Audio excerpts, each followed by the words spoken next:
It's time for Security Now. Steve Gibson is here, and we've got questions from our audience. Steve's got answers, too. Our Q&A episode next on Security Now. Netcasts you love. From people you trust. This is Twit. Audio bandwidth for Security Now is provided by the new Winamp for Android, featuring wireless sync and one-click iTunes import. Now with free daily music downloads and full-length CD listening parties. Download it for free at winamp.com/Android. Video bandwidth for Security Now is provided by CacheFly at CacheFly.com. It's time for Security Now with Steve Gibson, episode 391, recorded February 13th, 2013. Your questions, Steve's answers, number 161. Security Now is brought to you by Audible.com. To download the free audiobook of your choice, go to audiblepodcast.com/securitynow. It's time for Security Now, the show that protects you and your loved ones, your privacy, and more online. More and more important, here he is, the guy who does it all for us, our explainer-in-chief, Mr. Steve Gibson of grc.com. Hello, Steve. Hey, Leah, great to be with you again. You were on the radio show talking about this problem. And where are we? I've not looked recently. UP&P. But I tell you, when you went on the radio show, more than 100 people. 200 on your first day you mentioned it. You mentioned it on Saturday around 1:30, and it jumped by about 200 then. Wow. That means people who had the vulnerability. You have millions probably of tests, but people who showed positive on the vulnerability. Yes, I'm not counting everyone because lots of people do multiple tests, and it didn't make sense to try to disambiguate their IPs. I mean, their IPs drift and so forth. So I am never double counting anyone who tests positive, but I am not trying to say, okay, here's the actual percentage that we're finding. Right. And let me go to the test right now, and we'll see what an updated count gives us. It was higher than 1,700 when I looked, I think earlier today, or very early this morning, I think it was. 1,700 people. Now, the good news is those 1,700 people now know that 1790 as of this moment. That's 530 more than before you went on the radio show. And I think we were at 800-something last week Jiminy Christmas. when we talked about it. So it's not surprising. I mean, you figured the people who listen to the radio show are probably a little less sophisticated than the people who listen to this show. Good point. Although that's not necessarily a factor, but many of them may have UP&P turned on still in their router. Wow. And, of course, not word one from any router manufacturer. Well, and again, as we said, they're scared to death of admitting any culpability and liability. They don't want to, say anything because if someone got hurt this way, you could make an argument that, this was foreseeable and this was defective. You blew it. It allowed their network to get penetrated. So, you blew it. Well, all right. We're going to talk about other matters today. We have Q&A, right? Yes, we do. And next week, we're going to have a special guest whom we've You're not never taking had. President's Week off? No, Leo, we can't take any time off or we just get pummeled to death by our listeners who have incorporated this into their lives. It is President's Month. I think the entire month of February we're closed. No. Brian Krebs is going to join us. Oh, I'm such a fan. Now, Brian, we got to know because he worked at the Washington Post writing a security column, left the Post a couple of years ago, still does Krebs on security on his own, and is really one of the best people to follow if you want to keep up on what's going on. And his particular shtick that I mean, the reason I mention him so often in the podcast is he tracks the underworld. He is got probably, I mean, he doesn't talk about it, but he probably has multiple identities, and he's infiltrated that aspect, the dark black hacker forums where, this stuff is bought and sold and so forth. Anyway, he did a really interesting blog post about a week ago that talked about Microsoft and Symantec taking down and taking over a big botnet and then using their control of it to inform the infected victims that they had this problem. And I thought, oh, I mean, he's so much in the middle of this. I thought he'd just make a really fun. Can't wait to meet him. I been reading him for years. Yep. That's exciting. Next week. Yep. Next week. So this week we've got the questions, which we didn't get to 2 weeks ago. We did 4 last week, 2 weeks ago. But hey, we gave everybody 90 minutes of Yeah, it wasn't a short show by any means. It was just we had other stuff to talk about. Well, and that was the universal plug-and-play revelation. That was the whole Rapid 7 and HD Moore, and that had to get covered on that week. So my guess we'll have a few questions about that this week. Yeah, actually. And actually some good stuff about memory hard problems. People have asked some questions. But the showstopper is yesterday was the second largest Patch Tuesday in Microsoft history. Really? Their Mega Super Tuesday Patch Jubilee. Well, it was Mardi Gras.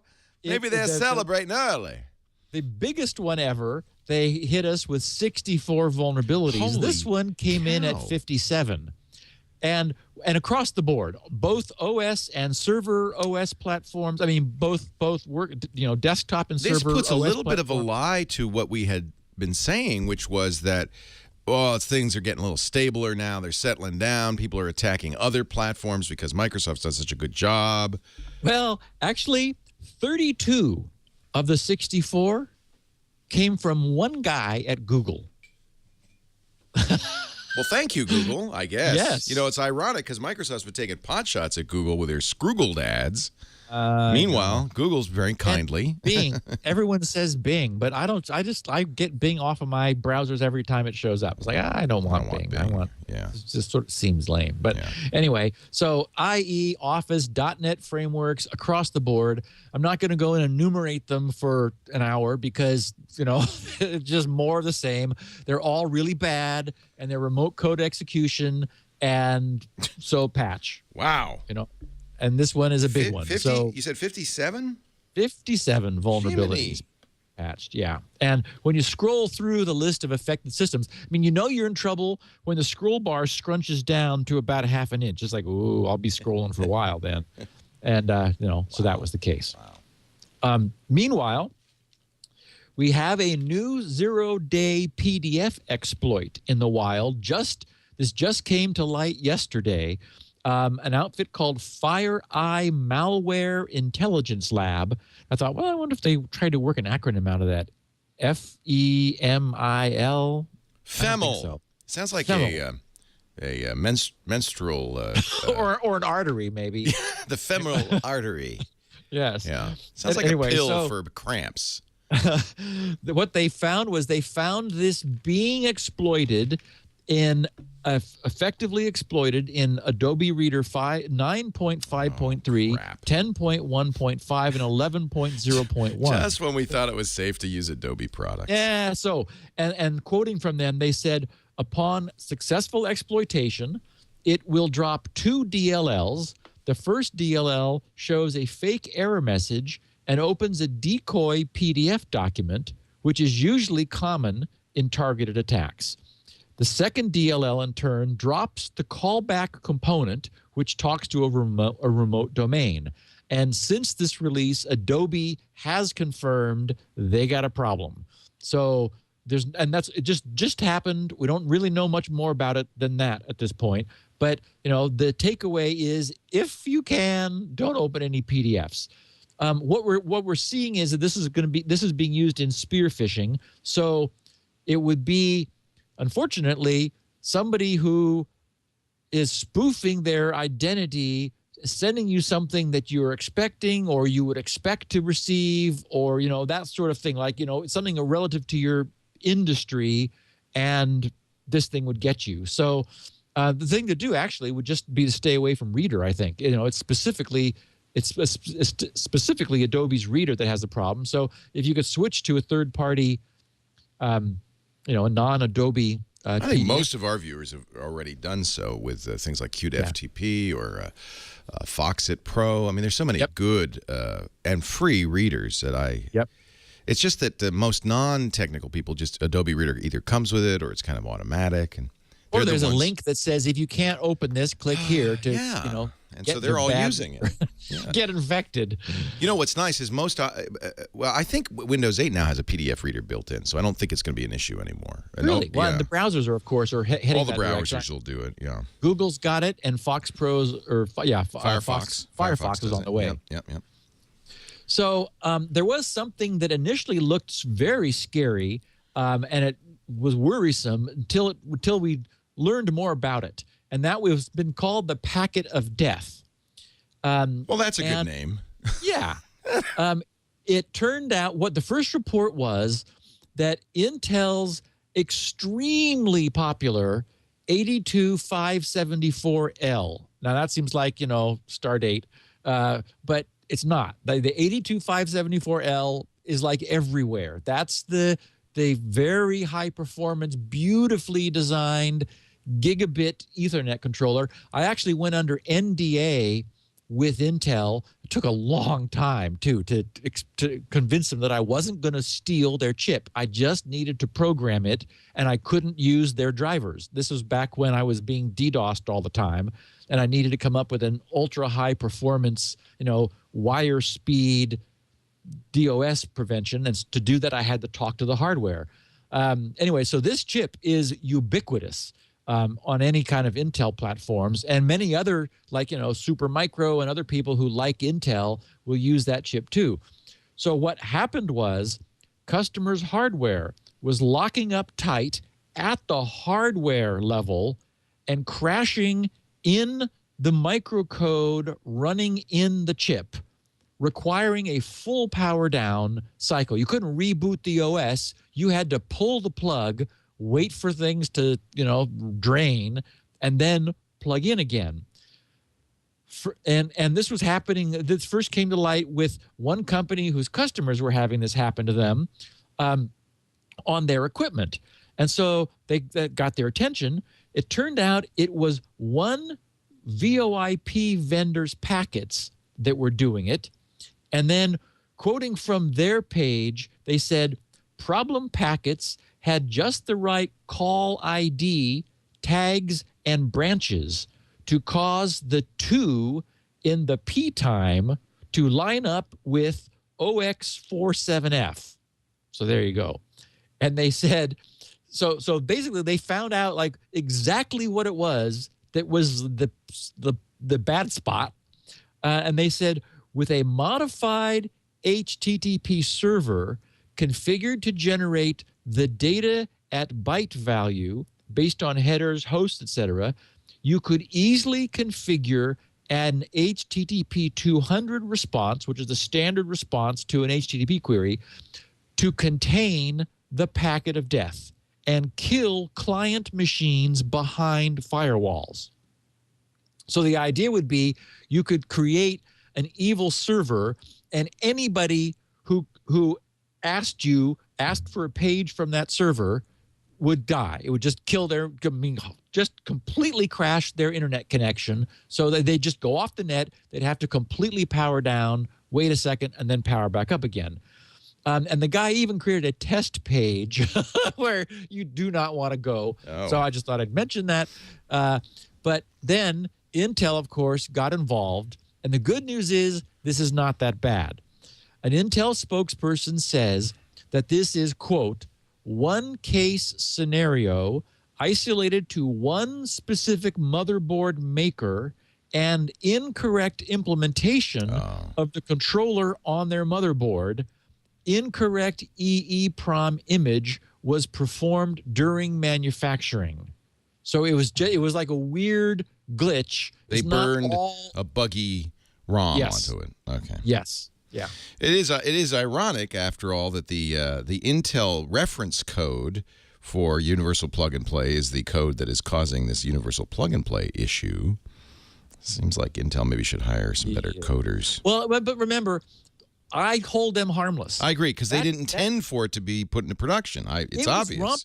It was romper room code. Yeah. I mean, it was It was a demonstration. ridiculous. Yeah. Yeah. I mean, you were scanning for something and waiting until you got to the CRLF, to the /R/N. Now you're at the end of the line. Go ahead. Right off into oblivion. Just do. I mean, no one could think that was good. Yeah. So, I mean, and as we said 2 weeks ago, clearly this was demonstration. This was to illustrate how someone serious would write code that would, actually check for boundaries and buffer conditions and so forth. So, yeah. I did get a tweet from someone I thought I would pass on. I've often talked about having coffee with Stina Evansfard of Yubico. Of course, famously the YubiKey. She did an interview on Hack 5 at Rev 3. It's on YouTube, and so I imagine you could go to YouTube and search for like Hack. It's a Hack 5, and then I guess they have an episode number. It's 1226.1. YouTube.com/techfeed, I think. Okay. And or she seemed really nervous. I mean, I know her pretty well. We get together all the time. She's completely relaxed with me, but I think she was camera shy. Darren Kitchen scared the hell out of her.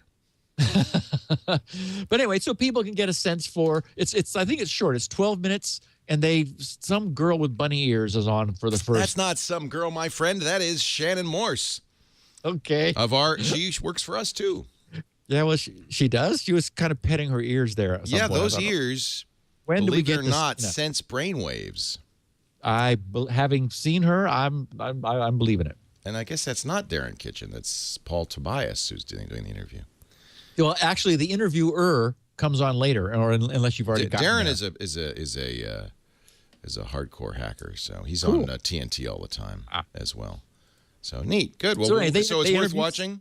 There's Steve. I don't know. I was in a hurry. I didn't sleep last night. I was preparing the podcast. I saw this. I looked enough to sort of see her, and she looked a little, okay. Her hair's a little different than I remembered it. So I think she's changed it. She's European. She's on Hack 5 now. That's the big time. Exactly. Yeah. So anyway, I thought people who have heard us speak of her so often and know of YubiKey might get a kick out of seeing her. And not a day went by, Leo, after I went off last week about the underpaid PR firm for Silent Circle that I saw another article, this time in extremetech.com. The headline, once again, Cryptography Supergroup creates unbreakable encryption designed for mass market. Oh. And they have a team of ex-Navy SEALs, Leo. SEAL Team 6 is doing your encryption. It's not just the CEO who's an ex-commando. He's got his buddies there, too, just to make – if anyone does crack the crypto, they're going to come and visit you.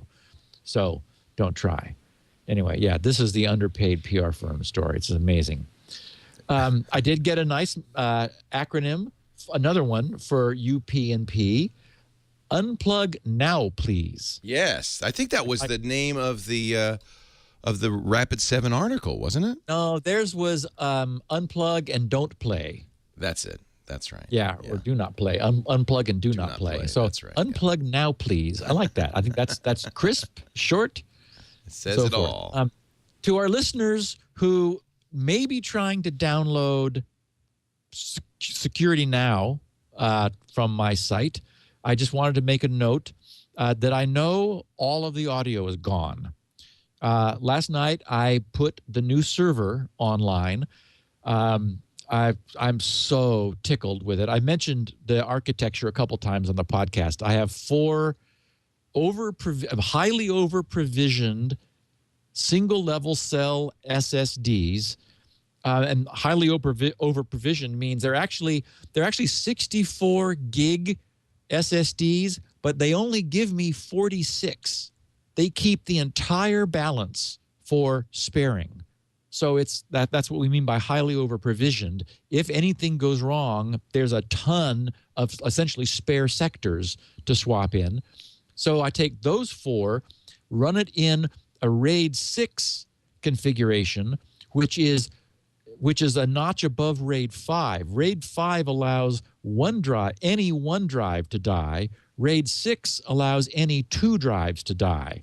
So with a 4-drive RAID 6 configuration, any 2 can completely go belly up, and I'm fine.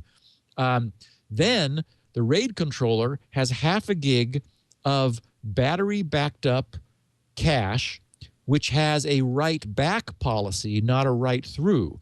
So the cache stays dirty on purpose, which lowers the write fatiguing on the SSDs. So the cache never writes to the RAID array unless that region of the cache is needed by somebody else.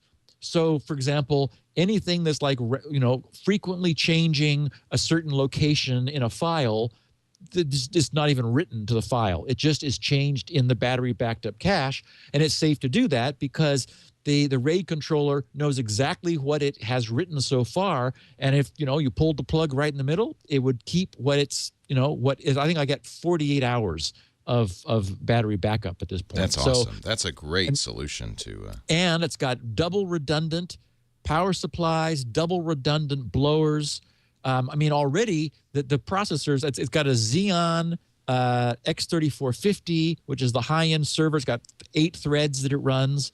And anyway, so I didn't sleep last night. I brought the system with excitement. Online. Oh, you were working. Well, it was both. It was excitement too. I was running Windows 2000 Server. That's what I've been running for 13 years, and so it was getting a little long in the tooth. And what I believe happened is that there was a subtle date bug in Windows 2000 IIS5, which was the web server for that platform, that nobody ever found because nobody ever ran it for 13 years. But I did. And it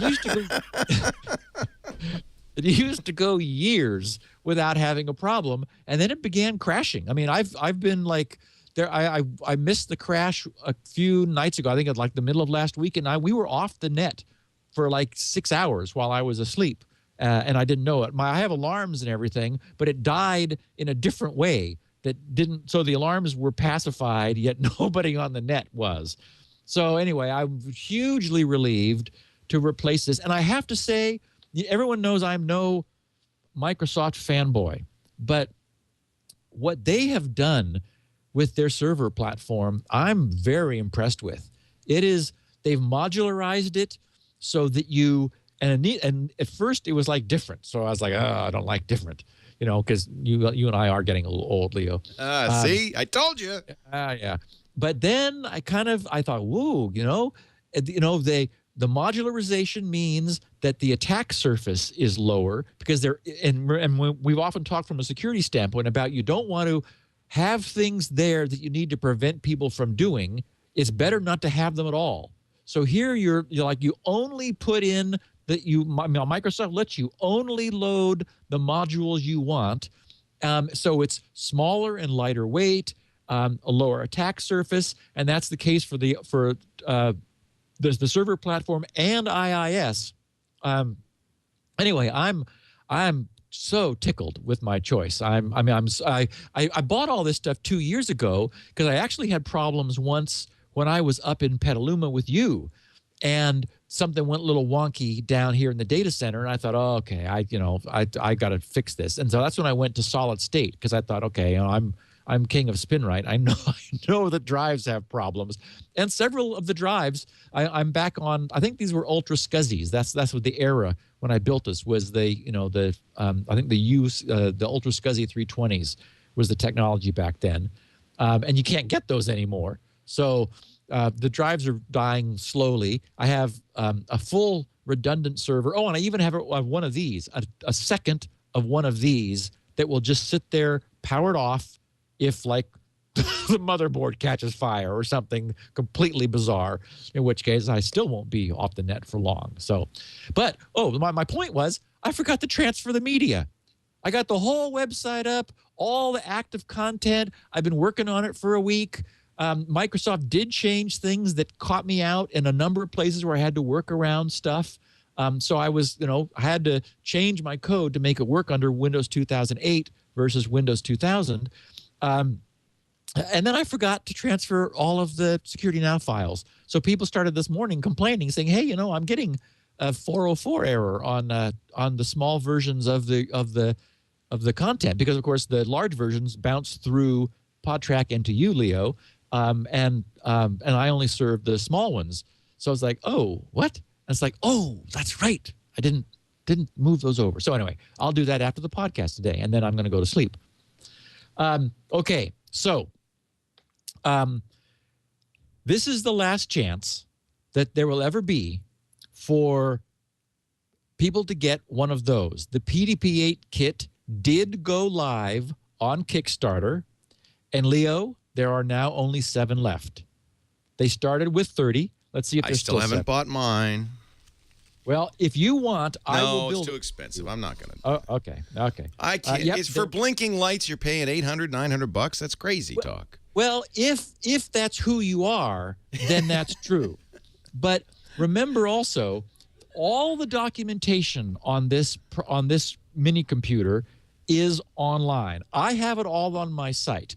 The operating system, OS 8, is there. The assemblers and editors and so forth. But if anyone was interested, I mean, it makes a great demo, hanging on the wall with the lights blinking, but it is a perfect instruction set for someone to learn. I know you've mentioned this before, that your retirement plan is to write a new OS for the PDP-8 instruction set. Actually, I decided that was a bad idea. Good, thank you. After writing those programs, I had enough. Yeah. But you don't want to stay up all night again. Well, it's just there are too many things that for coming from a big CISC processor side, as I am. This is a RISC processor?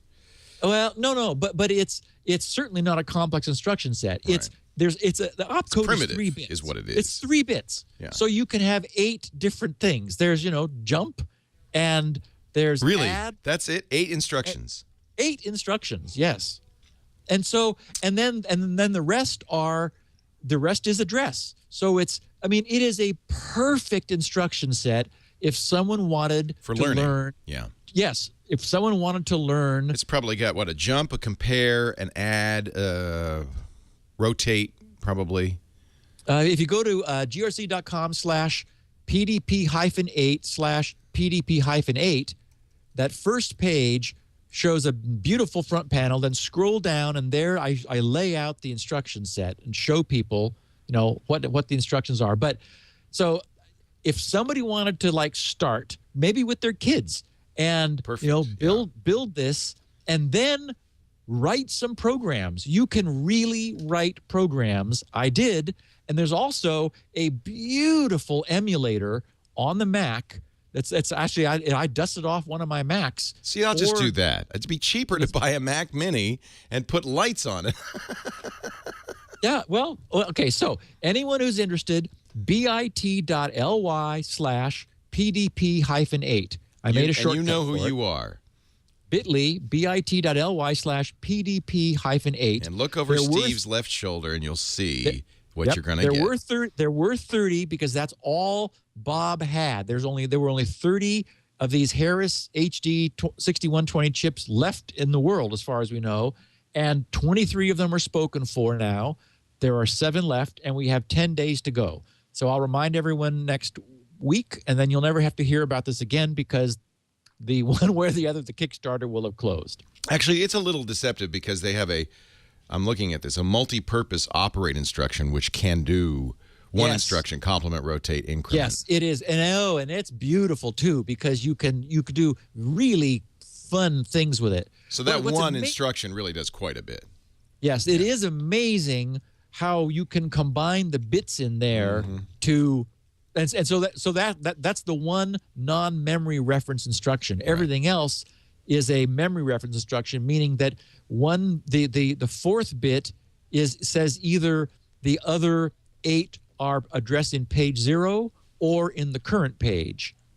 It was an inspired little machine at the time. It's my first it's my first computer. It's what I learned. Yeah. That was the first computer I ever saw was a real PDP-8, and I learned how to program in machine language on it and assembly language. So anyway, it's there. It's an opportunity. It is true that you could do this if someone wrote an emulator for the iPad, for example. Wouldn't you that could, be cool?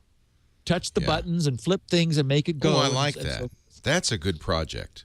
Maybe somebody should do that. And I have thought about that. The deal here, though, is it's an actual front panel. For some people, actually 23 people so far, that's been appealing. Yeah. And, of course, I have So those switches, you could flip those switches. They all work, and they all do what the old PDP-8 did. It's a fully functional replica. I did have 3 videos on the site until last night.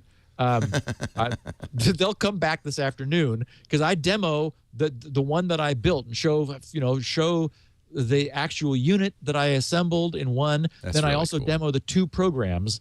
One that is the Blinking Lights program called Deep Thought, and the other one is a puzzle program called Lights Out. Oh, and Bob is going to burn both of those into the ROM of these, so they will be built in and come along with it. They come with their own built-in game. A puzzle and a Blinking Lights, yeah. Okay, so I tweeted this, and Leo, oh my God, bit.ly/cool modems, all lowercase, COOLMODEMS, bit.ly/cool modems. If zoom in on that, that is a timeline diagram showing exactly step by step what modems are doing when they're going through their mating ritual. Bang, bang. Yep. You can see at the beginning the touch tone, which is a 2-tone matrix, and so you can see it dialing touch tone. This is the handshake, is what they call this.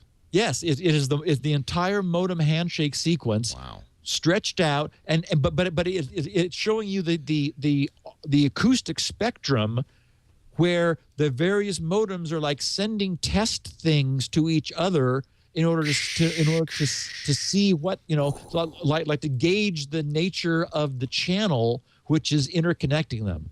Anyway, I just thought it was very cool. bit.ly/cool modems. And I did want to mention, I think maybe we mentioned it after we stopped recording, but a number of people mentioned it, that I misspoke last week and used the word Java in a context where I clearly meant JavaScript. I said that can't be possible. Mr. Gibson would never do that. I just got carried away in my enthusiasm. Yes, he knows the difference, though, folks. Yeah, I certainly do. Yeah. So wherever he said Java, just put JavaScript in. And that's what I meant, and I apologize for. Yes. I hope I didn't confuse anyone. I think people probably understood. Certainly, I got audience. a nice note from Don Edwards in Johannesburg, South Africa, to both of us. Both of us got a note, Leo, but it was addressed to me. But dear Stephen Leo, he says, I'm a long-time Security Now listener and SpinRite user. Oh, I should say the subject was SpinRite made a pensioner cry. Oh.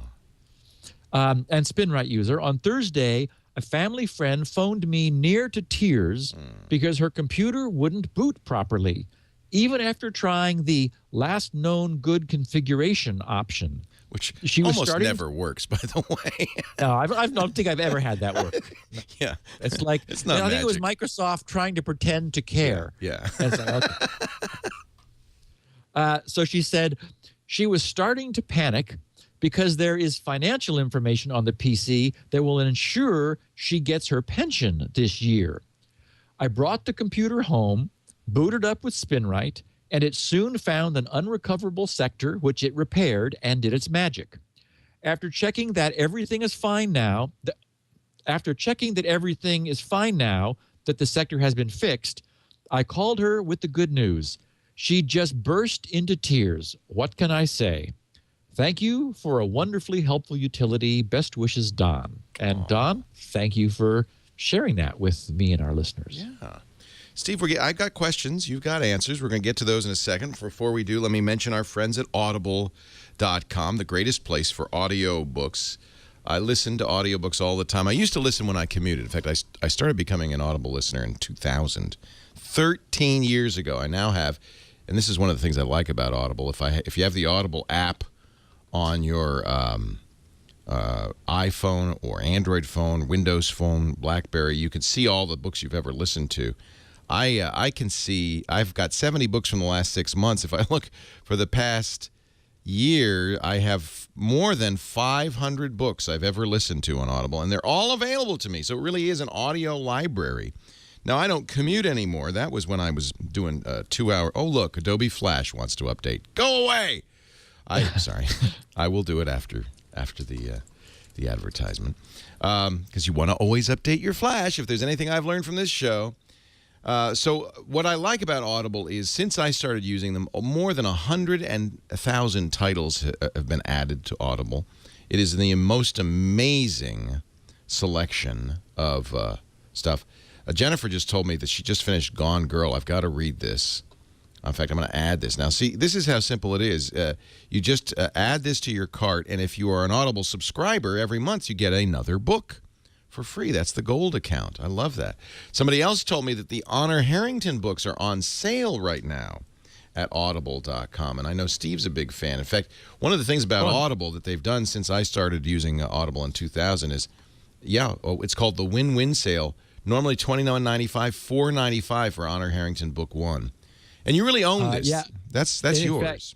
Robert Esplin tweeted me. He said the Lost Fleet 1 through 3 and Honor Harrington 1 and 2 are on sale for $5 at Audible. $5. So that's great. Tell you what, you can get it even cheaper. You can get it. They do these sales regularly. They call this their win-win sale, and they have a lot of books available. Oh, just listen to The Witness by Nora Roberts. Great book. Romance novel. Lisa was listening, but I kind of got sucked into it. Reamd by Neil Stephenson's on sale. That's a great one. Stephen Levy's In the Plex, How Google Thinks, Works, and Shapes Our Lives.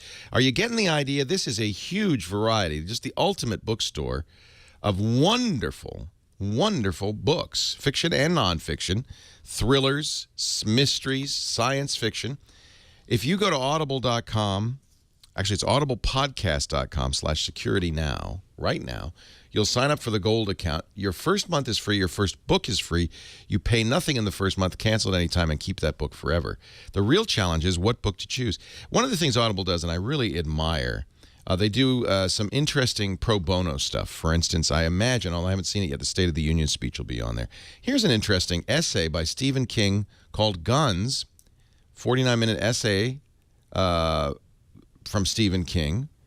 It's 87 cents, but proceeds from the sales go to the Brady campaign. So I think this is, there's just, by the way, do they have a great selection of Stephen King stuff. He loves Audible, you can tell.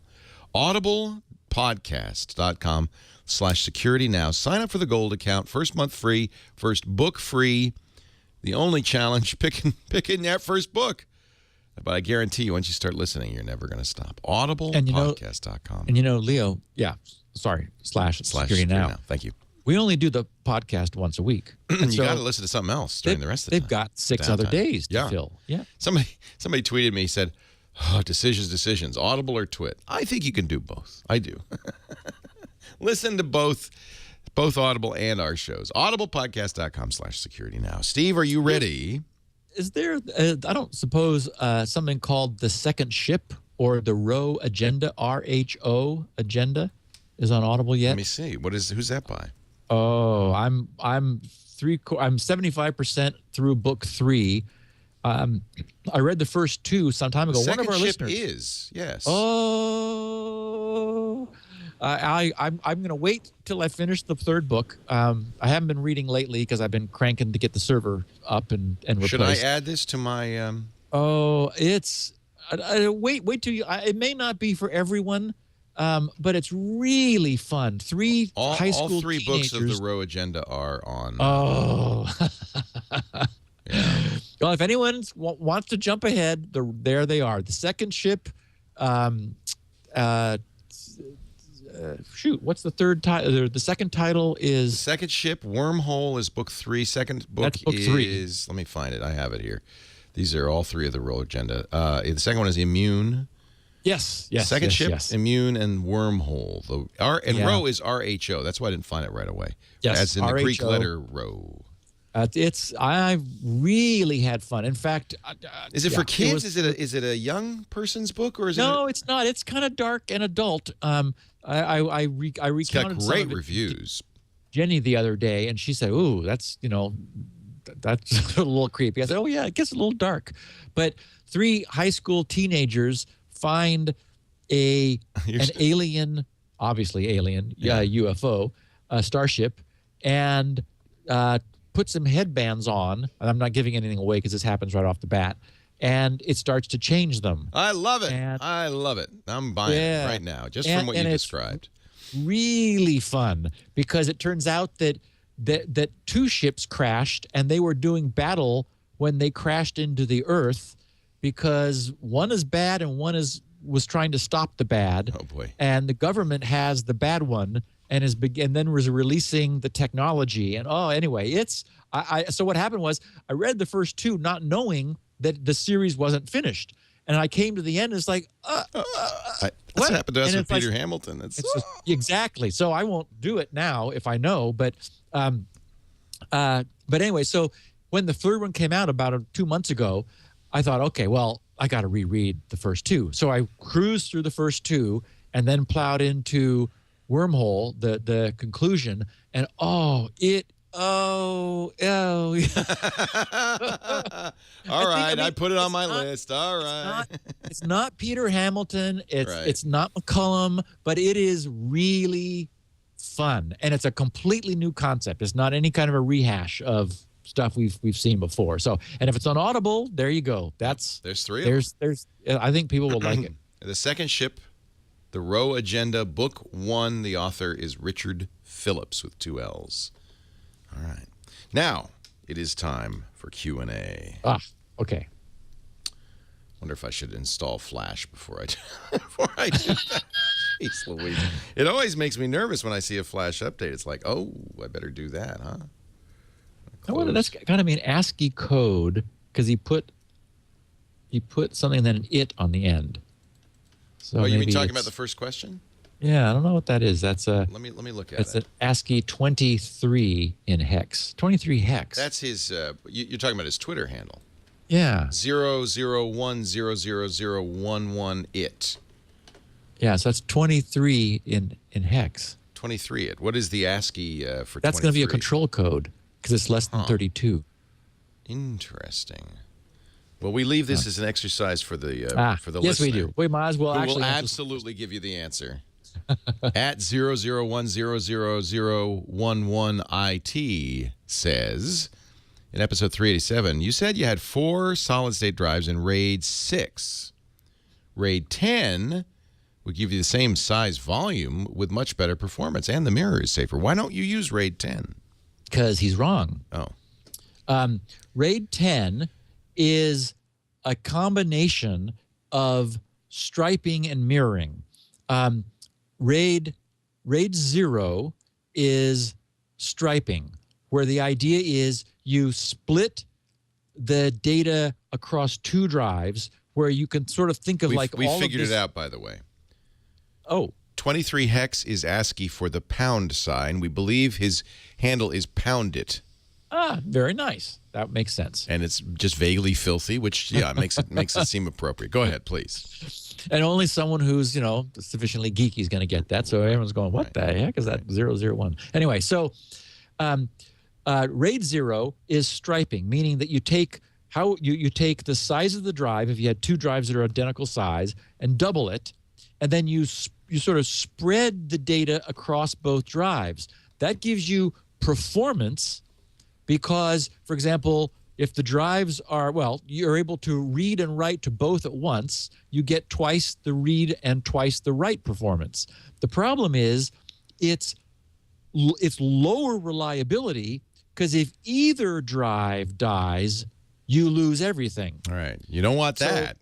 No. That's what we call scary RAID. But, back in the day when drives were small and people wanted more storage, they would and they had faith. Is it the case, and I've been saying this, so I hope it is, that if you have 2 drives striped, you have twice the chance of failure? You're multiplying the chance of failure of each drive, actually adding. Correct. So it's twice as likely to fail. Three Correct. drives would be 3 times as likely to fail.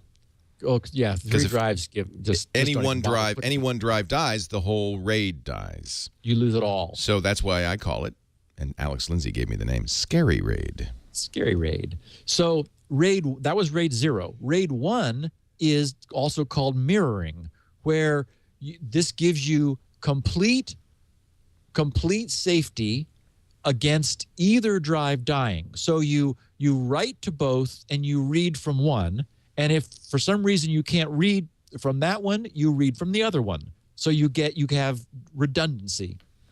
So RAID 10, think of it as a 1 and a 0, meaning that both striping and mirroring are going on.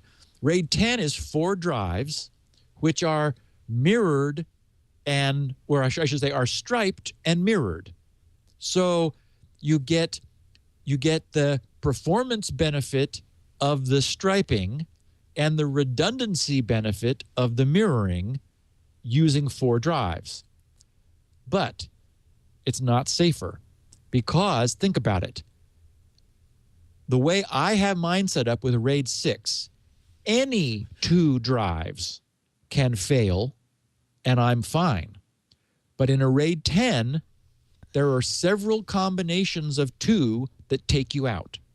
That is, if 2 that were striped and mirrored die, it's as if you're hosed. So there are 1, 2, 3, 4, 5, 6. There's 6 combinations of 2 drives, there are 6 combinations of 2 drives in a set of 4, and 2 of those 6 possible pairs of failures would take you out. So much less safe than RAID 6. However, it is higher performance. He's right about that. RAID 6 incurs some performance hit because it's doing some math on the data that it writes to the drives in order to create that redundancy. I don't see that because the RAID controller has half a gig of battery backed up cache. So the RAID controller buffers and only writes and it's a write back policy rather than a write through policy. So anyway, it's very good performance, and I just don't want to mess with. Well, and the other thing that I should mention is when I'm looking at the drives, they just kind of flicker every so often. I'm in a huge data center, and I've looked at other people's servers, and I'm thinking, what are they doing? I mean, the drives are just going crazy. I mean, just nonstop. Mine, I have to sit there and wait to see them flicker to sort of make sure that everything's still working right. So anyway, that's why RAID 6 is superior from a reliability standpoint than RAID 10, but agreed at a cost of performance. Question 2 comes to us from John in Arizona. He's wondering about whole disk encryption on solid-state drives. Actually, we've talked a little bit about this before. It is a question I have as well. I've stayed in mechanical hard drive world using whole disk encryption with TrueCrypt on laptops. I'd like to enter the SSD world on Windows XP or 7. Could you explain how you can have the same level of trust no one using whole disk encryption on a solid-state drive using something like TrueCrypt? Owner of SpinRite since November 2010. Thanks for your response. So this was an interesting question, and I wondered if other people might be similarly confused, because you can use TrueCrypt on an SSD. Okay. Yeah. The software, the whole disk encryption technology doesn't care what the underlying technology is, whether it's magnetic or electrostatic, essentially, is what an SSD is. It just doesn't matter.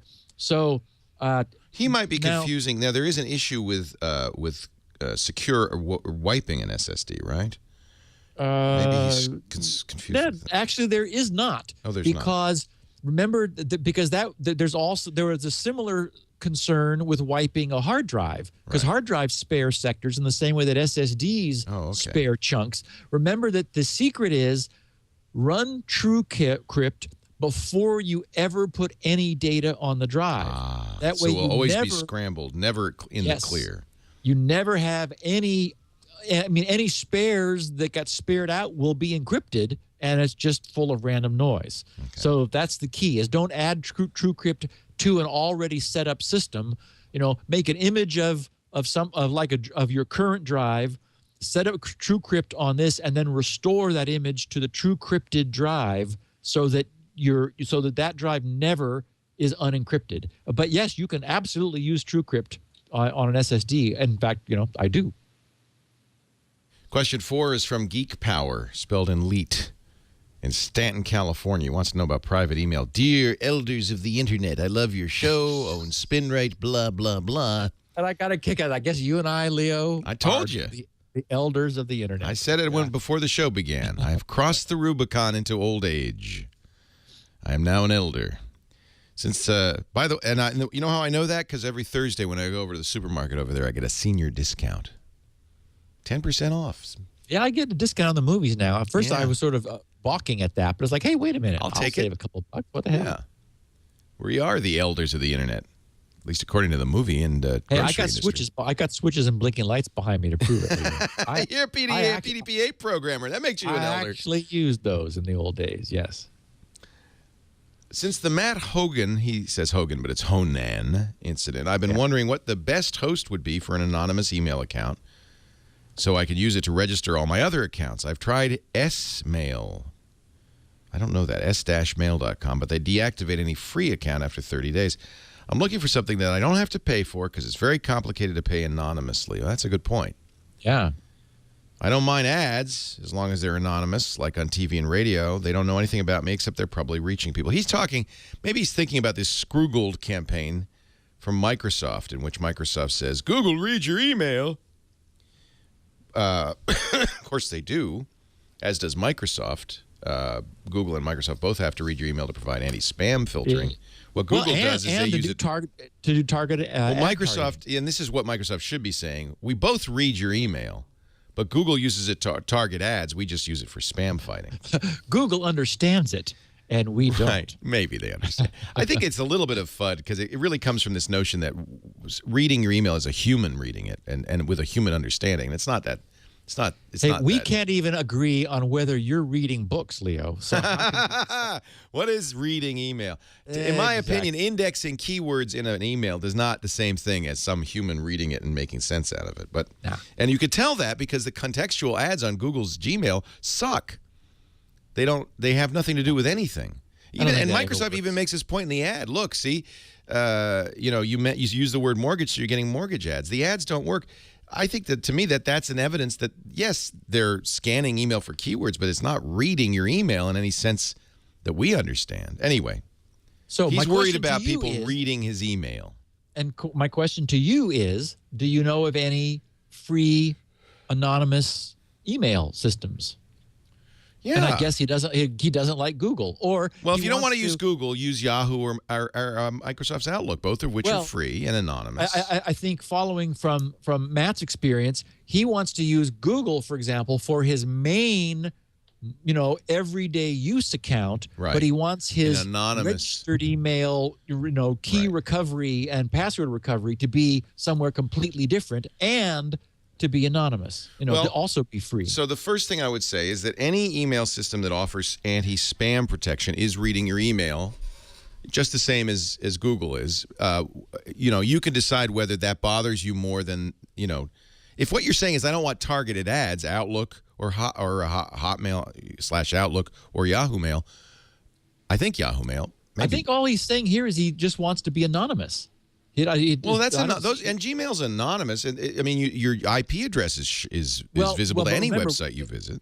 The idea is he wants to use Gmail for his main account, so he needs an off the beaten path sort of Well, like I said, Outlook.com and right. And Yahoo Mail, but all web-based email sees your IP address unless you're using Tor. I think I'd stay away from Yahoo. Yahoo seems to be having a real problem lately holding on to their accounts. This is one I've used in the past, and Phil Zimmerman set this one up. It's called Hush Mail. Oh yeah, sure. It's HIPAA-compliant private business email. They provide PGP encryption is built in. you have to pay for it, which means it's not fully anonymous. See, this is why I don't like the Scroogled campaign, because I think it conflates a lot of different concepts. When you say anonymous, is it not the case, Steve, that your IP address is visible to anybody you visit? Yep. And if a federal law official... and ISPs are being required now to log. Oh, yeah. Okay, so let's just talk about the email first. They're all subpoenaable, so they can get your IP address and then go to the ISP and say, who is using this IP address at this time? And the ISP says, well, whatever you want. But absolutely, you make a very good point, which is that ISPs are in many cases, they're not yet required to, although they will be soon, I'm sure, recording everything you do anyway. So really all they have to do is figure out what ISP you're using, and then they go to the ISP and say, tell us everything about Leo. And the ISP, in most cases, unless you have a very good ISP, but if you have the Comcast or the standard ISP, will say, yeah, whatever you want to know. Sure, here you go. So I think if you really want private email, it's a little more complicated than you might think. Maybe lick a stamp, Leo. Yeah, I don't know how private that is either. Yeah, that's true. I mean, the truth is, if you're using encryption and Tor, you're pretty good, right? And because Tor would give you some anonymity about your IP address. Not perfect. That's a very good point. Running through Tor solves a problem. So you could use Tor and Outlook.com. Right. I think Outlook seems like a reasonable free alternative to use as your repository for password account. Tor's not perfect either, because the ends have been in the past subpoenaed, but it's probably pretty good, right? Nothing's perfect. And it's the people who are running mega downloads of really noxious content that draw attention to themselves through Tor, not somebody who's connecting to an SMTP server somewhere. So. And further, we should point out, if you use an internet service provider, you're probably busted no matter what you do.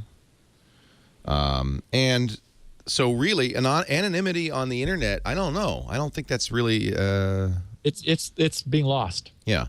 So anonymity means getting off the grid, not using only cache, not using the internet, not living anywhere where there are cameras of any kind. You pretty much have to move to the woods and be a survivalist if you really want to be anonymous. I agree. We all deserve privacy, but I doubt we're going to get it. So, the problem with things like Scroogled is there's some sort of implication that Microsoft is doing a better job of privacy. I don't think that's the case. What is Scroogled? Is that the name of the you don't know about this? Yeah, there's a whole Microsoft campaign called Scroogled. It's Scroogled.com, but I just saw a TV ad for it, so they're actually advertising now as well. Yeah, and they have a domain. Yeah. And what they're telling people, the Scroogled started with something not completely wrong, which was that Google Shopper, which used to be a search result, is now all paid ads. That's legitimate. That's something people probably should know. Yeah. But now they're saying, and by the way, Google reads your email. They've been saying this for a while. Gmail man reads your email, and it's really FUD, and I think it's kind of unfortunate because for two reasons. One is it plays upon people's fear of technology. And the anthropomorphizing of technology. Yeah, and so Microsoft is being hurt to some degree by that. It's a dumb thing. Yeah, exactly. It's dumb. Yeah. And it has the implication that somehow you're more private with Outlook Mail, which is not the case. The only difference is Outlook Mail doesn't use keywords to target ads. Right. But it's still reading your mail. Has to. That's the only way you can do spam fighting. If reading, quote, is what you're worried about. Paul Vine, Seattle, Washington. Thanks for the job. He says, Stephen Leo, I started listening to the show about a year ago, and I have you to thank for a computer security internship I just got. Right on, Paul. Yeah. The phone interview questions were all about SSL and SSH, what their vulnerable points were, and different types of attacks that could be performed on them. Halfway through the interview, I realized just about all my answers were coming from what I'd learned on Security Now. So thanks for a great show, and keep up the good work. Isn't that nice? It was very nice. I just sort of tossed that in because I thought that was cool. Here's another kind of thank you from Joseph in Los Angeles. He says, thanks for recommending DigiCert. I switched from Komodo to DigiCert. Komodo wanted $1,616 for my 3 certs. DigiCert wanted like half that. You saved me $837. The EV validation process was pain-free, and the installation instructions were easy to follow. Start to finish, was less than 4 hours, including going to lunch. I like anything that involves lunch. I even had to call their tech support because of a mistake I'd made when ordering. They walked me through how to correct my mistake. Thanks so much for letting your listeners know about your experience, Joseph. And I saw this and I thought, good, that gives me a segue because I had yet another amazingly positive experience. This new server that I was talking about having set up is on Windows 2008 and IIS 7, whereas the creaky old one that finally died was IIS 5. Well, the certificates are incompatible. And so here I was, I think it was maybe Thursday night, maybe Friday night. It was after 5 Pacific time. So, even if, I don't know where DigiCert is, maybe they're in the Pacific Northwest. I don't remember. But I mean, it was after hours. And I sent email to Todd, the guy that I'd worked with before, and I said, hey, I see how I can reissue things, but I absolutely want to make sure that doesn't revoke the existing certificates because we're using those right Good now. Point. Yeah. And so, I don't want to press the wrong button. And then I kind of poked around their website and I saw where they had made it very explicit that they would always warn before anything would happen that would revoke, existing ones. And one of their cool policies is you buy one certificate and you can use them on as many servers as you want. Now, that may not help many people who only have one server, but in my case, I needed to set up the new server with different certificates for the same domains.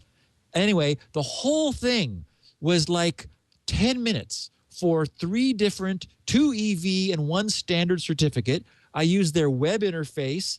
I recreated certificate signing requests on IIS 7. I dropped them into the website, pressed a button, and it emailed me my results. It was like, whoa, it's just amazing. And it's like, this is the way, it's like a little certificate factory. This is the way it ought to be. And I've never understood why no one else can get it right. These guys really do. Oh, and my point was that after I was about halfway through that, I got email back at like 5:45 from this guy. He said, hey, Steve, I'm no longer doing customer service. I'm over in something or other, but I saw your note and wanted to, respond. Isn't that great? I thought, wow, this is, DigiCert, cool. DIGICERT. They're the guys. These are expensive. Are these the extended certificates, extended SSL? Yes, that's the why EV. they're so expensive. Yeah. Yes, and the EV, you get your root domain and your www for free, that's nice. And 2 other wildcards. So you can. So like I have like images.grc.com or something, right? Well, exactly, and in my case, media.grc.com.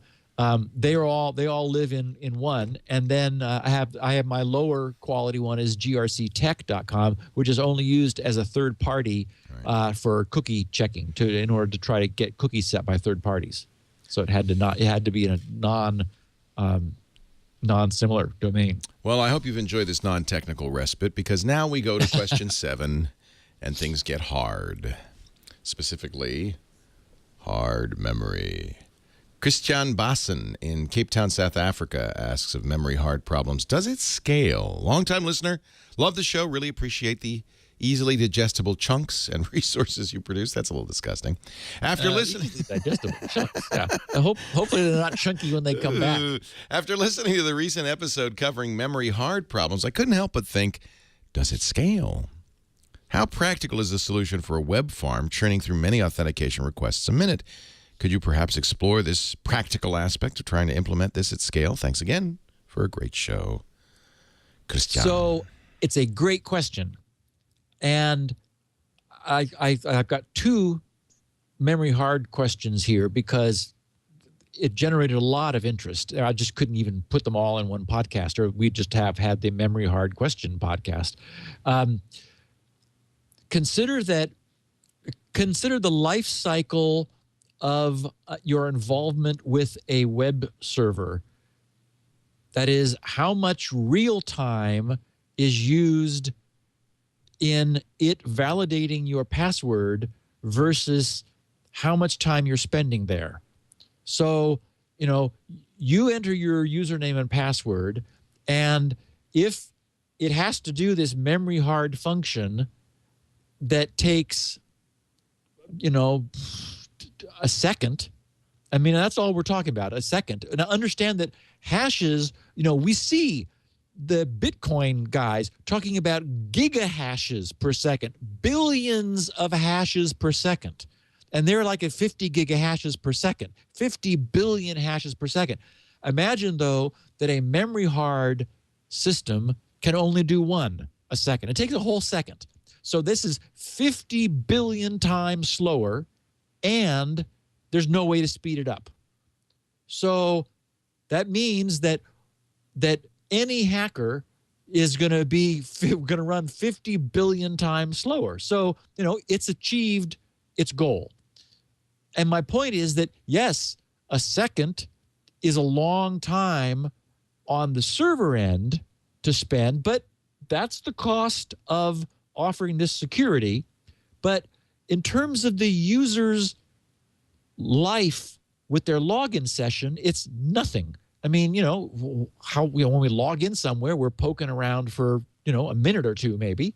And so my point is that despite the fact that that's much more than a 50 billionth of a second, it's a whole second, it still works because the total population of people visiting that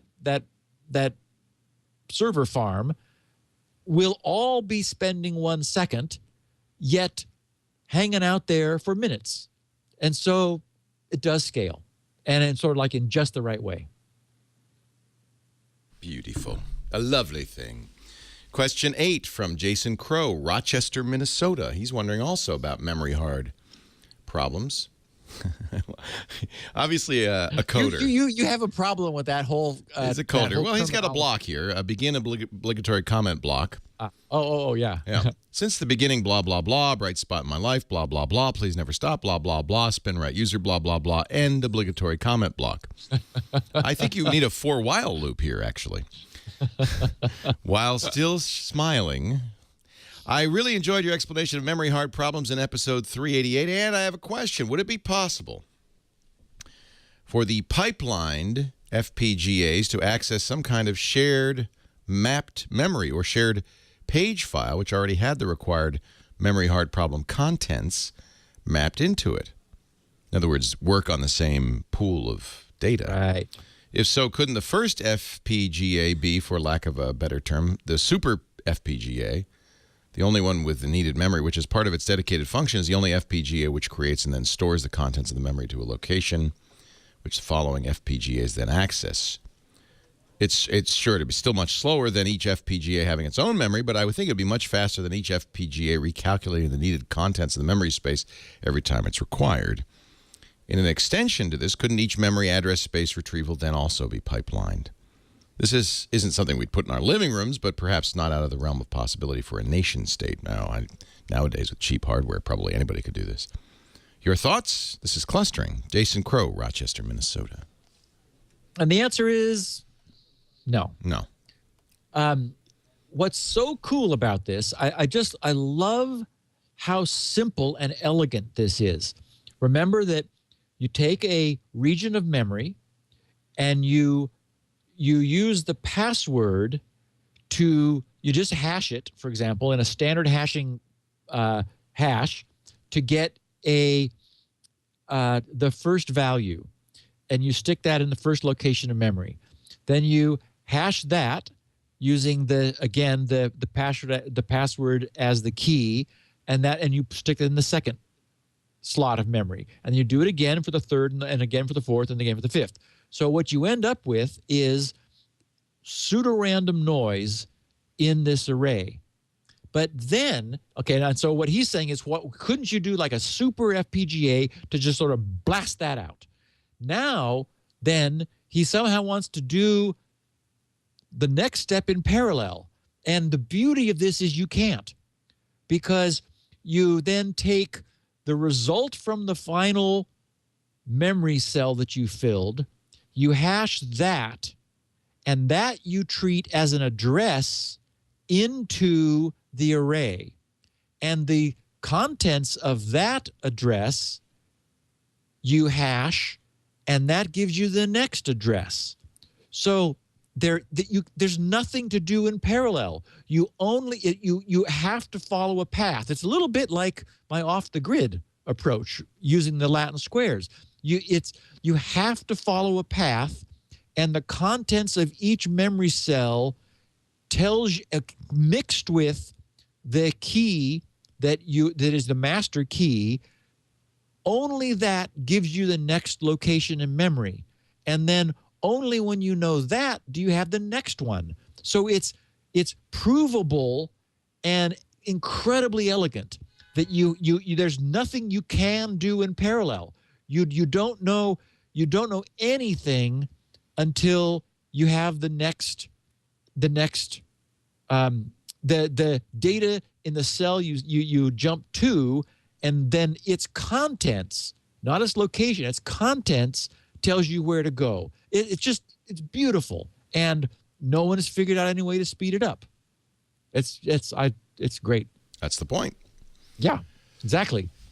A reminder about something we talked about many moons ago, which is I'm curious about what the status is. Chris Rodas in Madison, Mississippi. MS is Mississippi, right? Reminds us about the spray-on nanocapacitor antennas. Remember those?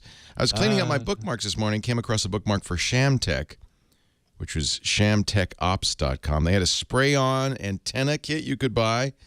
No longer on their website, but I started to do a little research. I came across an article. They partnered with an investment banking firm, Hickey Freihofner Capital.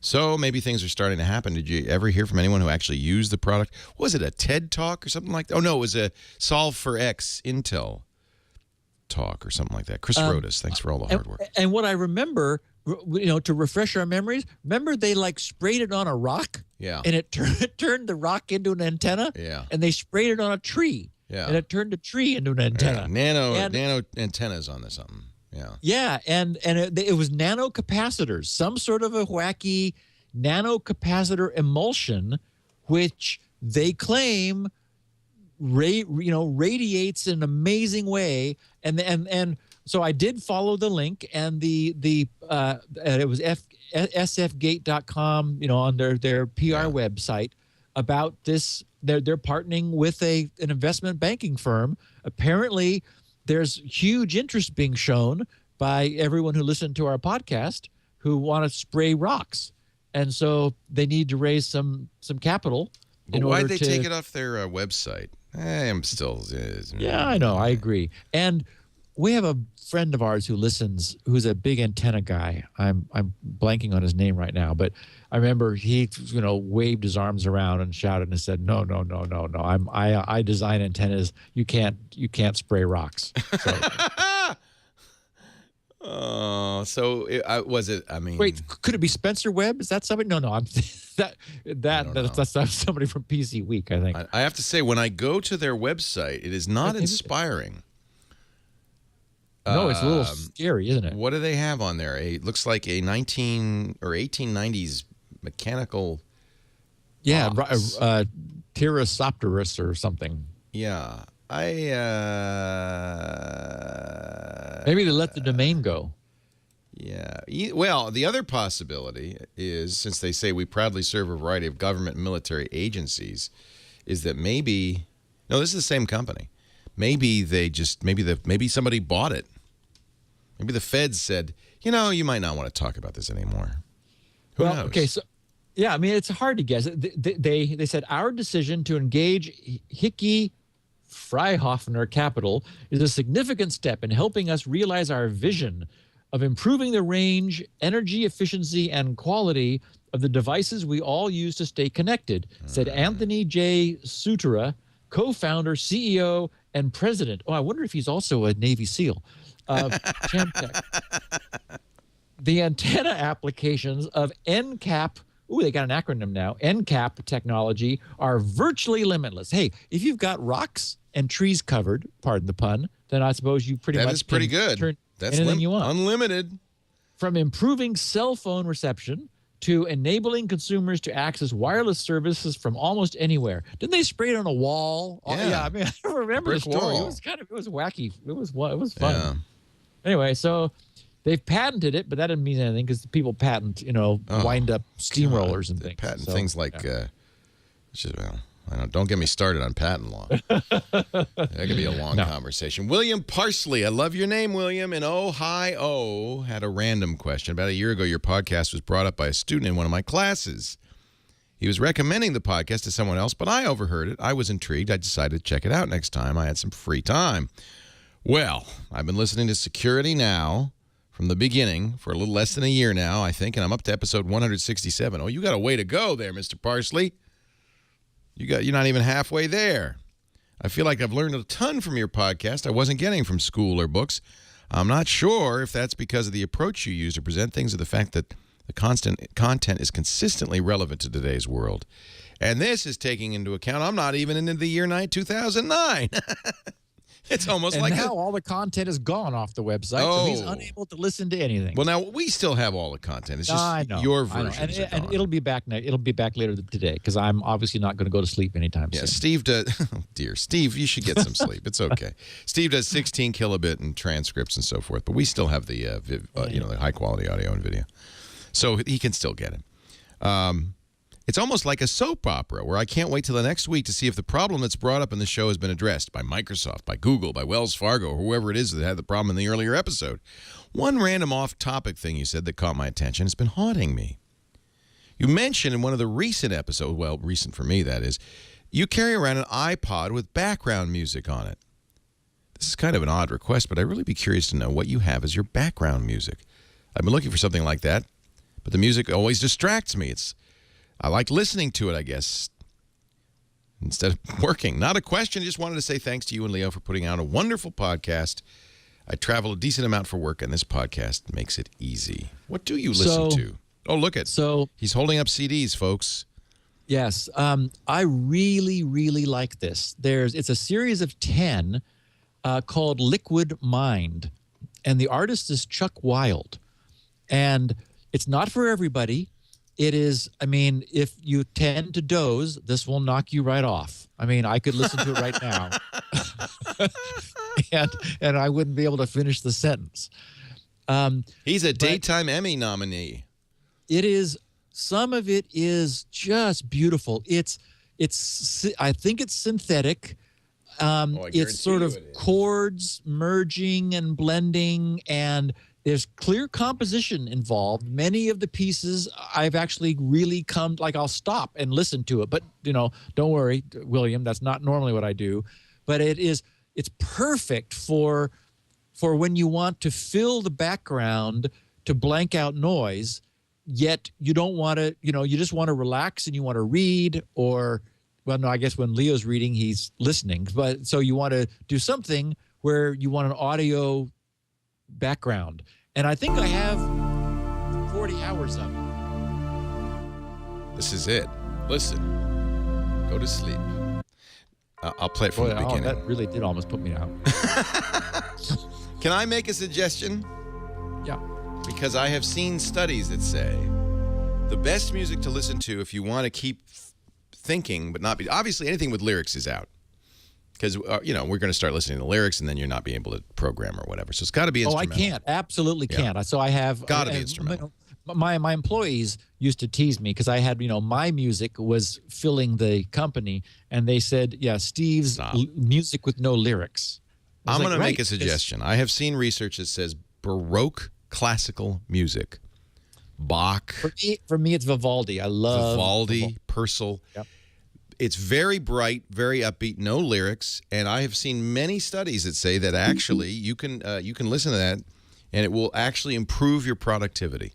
The only problem I have with it is it sometimes can be a little too engaging. They'll have crescendos and things happening, and you're like, whoa. Very little happens in Chuck Wilde's Liquid Mind. It's the kind of music that they play when I get a massage, and frankly, it just puts me right out. Yeah, that's exactly it. Yeah. And so anyway, that's the answer to William's question. I love it. So if anyone else is interested, check it wherever you found it, Leo. I guess other people can Yeah. Liquid music, liquidmindmusic.com. Oh, perfect. And it's on iTunes as well. You can buy it from iTunes. Give me Baroque. Hey, it doesn't have to be for you. It's for me. Give me Baroque. I like the Baroque. Yeah. Little Brandenburg Concerto. Number 3 in G major. Yeah, it's beautiful. That is the best thing ever written. Doesn't distract. I can't do. Oh, are you kidding me? Really? My world comes to a halt if Brandenburg Concerto number 3 in G major is playing. It's like, okay, that's pretty good. It's oh my God, it's so well done. Yeah. No, you're right. Yeah. Brandenburg may be too good. Yeah. But a lot of Vivaldi. I listen to water music. There's some good stuff out there that just it's bright but won't get you going. And I'm not big into the new age sound, which is what this is kind of. So Cruz Kova just tweeted. He says, "Hey Steve, I have those CDs too." He says, "I can't focus without them." So, I mean, they certainly don't distract. You're not going to stop and go, "Ooh, what's that?" Actually, there is one that I do stop on. One particular composition out of about 40 of them. That might be the one, actually.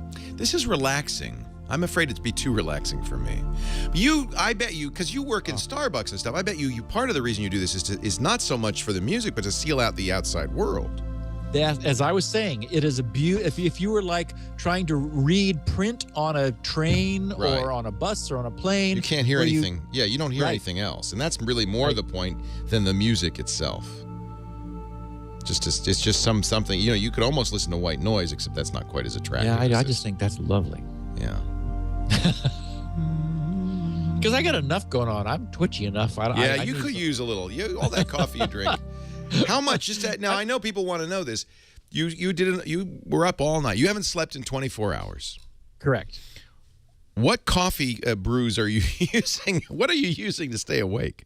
Actually, I have something I like so much. I'm fantasizing about somehow arranging to have you taste it because it's so good.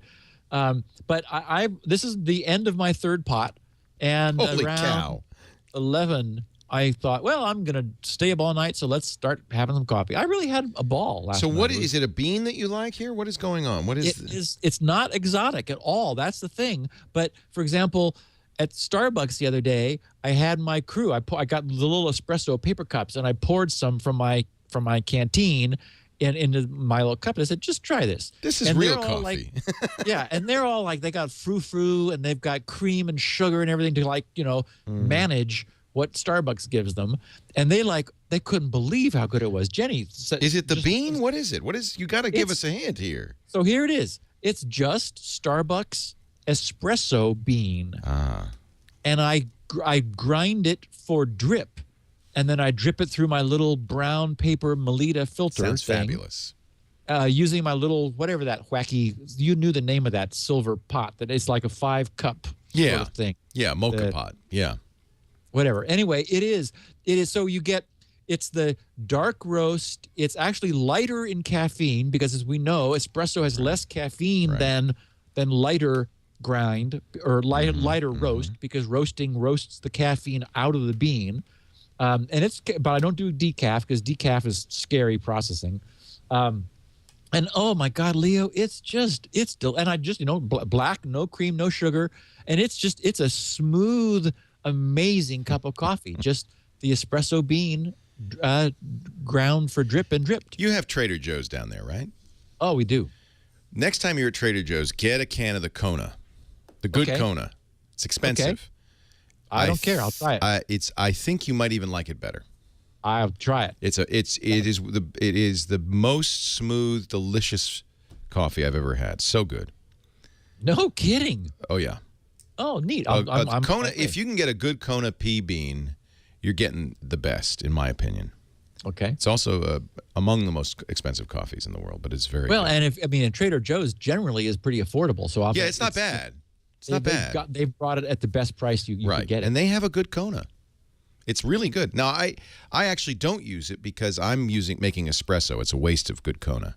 When I do the press, I do the Kona. But for the espresso, we have a local coffee roaster here who does something called Godfather's Roar, which is just right for me.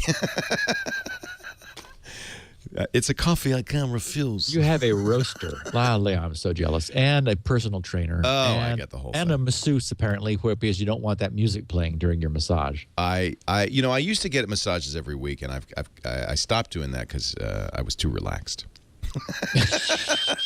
Yeah. Now I just get them as needed. We've all noticed that's a problem with the people on the TWiT network. I get them on demand. All too relaxed. Yeah, I guess for President's Day, maybe I'll get a massage. You know, actually, we have is that Monday? It's Monday. We have an all-day.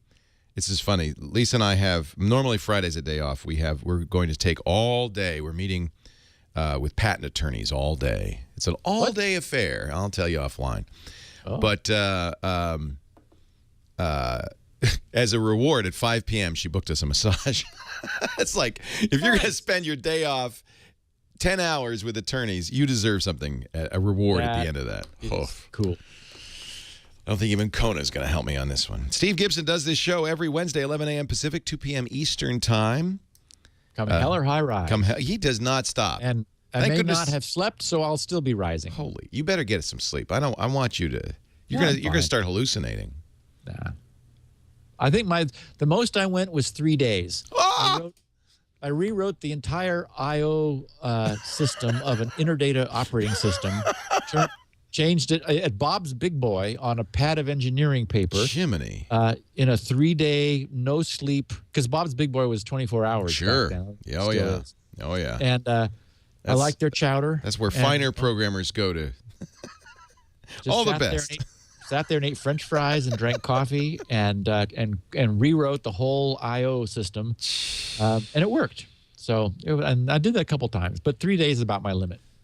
I think I am getting old because the idea of going without any sleep of any kind is just painful. And you should know, I'm a big sleeper. I mean, this is Good. This is not something I do often. I was watching Morning Joe a couple weeks ago, and I was really surprised. They were sort of talking around about how little sleep they get. And they do a morning show. She said, well, exactly. That's part of the problem. Yeah. And she said, it's sort of macho not to need that much sleep. And I said, I'm really an 8 hours a night person. Me too. Yeah. Because I know it's so important. It is anti-inflammatory. Yep. Your body needs it to recover. And it's important for health. I agree. You're taking life in your hands here, Steve. Yeah, well, we got to get the videos and the audio back on the site. So I'm headed to level 3 right now. Steve Gibson, grc.com. That's the website you must go to. Later today, the 16 kilobit versions of all the shows will be back online, as will the transcriptions that Elaine does, the actual English language written by a human transcriptions of each and every episode. We have the 64 kilobit MP3s and the video in a variety of formats on our site, twit.tv/SN, and wherever better internet programming is made available. That would include iTunes, the Zune Marketplace. On your phone, there's a variety of things like a Stitcher, for instance. You can listen to Security Now, and I encourage you to do so. YouTube has it now. YouTube.com/Security Now. Yeah, that's another spot for it. Thank you, Steve Areno. Thanks, Leo. We'll see you next time on Security Now. Security Now.